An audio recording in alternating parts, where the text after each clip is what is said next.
There was a rich merchant who had 4 wives.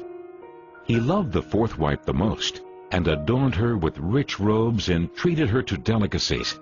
He took great care of her and gave her nothing but the best. He also loved the 3rd wife very much. He's very proud of her and always wanted to show off her to his friends. However, the merchant is always in great fear that she might run away with some other men. He too loved his 2nd wife. She is a very considerate person, always patient, and in fact is the merchant's confidant. Whenever the merchant faced some problems, he always turned to his 2nd wife, and she would always help him out and tide him through difficult times. Now the merchant's 1st wife is a very loyal partner and has made great contributions in maintaining his wealth and business as well as taking care of the household. However, the merchant did not love the 1st wife, and although she loved him deeply, he hardly took notice of her. One day, the merchant fell ill. Before long, he knew that he was going to die soon. He thought of his luxurious life and told himself, "Now I have 4 wives with me, but when I die, I'll be alone.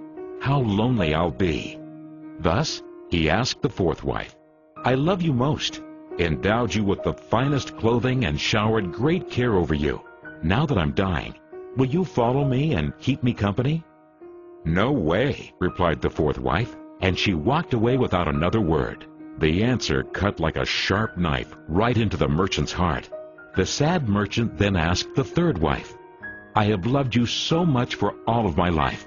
Now that I'm dying, will you follow me and keep me company?" "No," replied the 3rd wife. "Life is so good over here. I'm going to remarry when you die." The merchant's heart sank and turned cold. He then asked the 2nd wife, "I always turn to you for help, and you've always helped me out. Now I need your help again. When I die, will you follow me and keep me company?" "I'm sorry, I can't help you out this time," replied the 2nd wife. "At the very most, I can only send you to your grave." The answer came like a bolt of thunder, and the merchant was devastated. Then a voice called out, "I'll leave with you.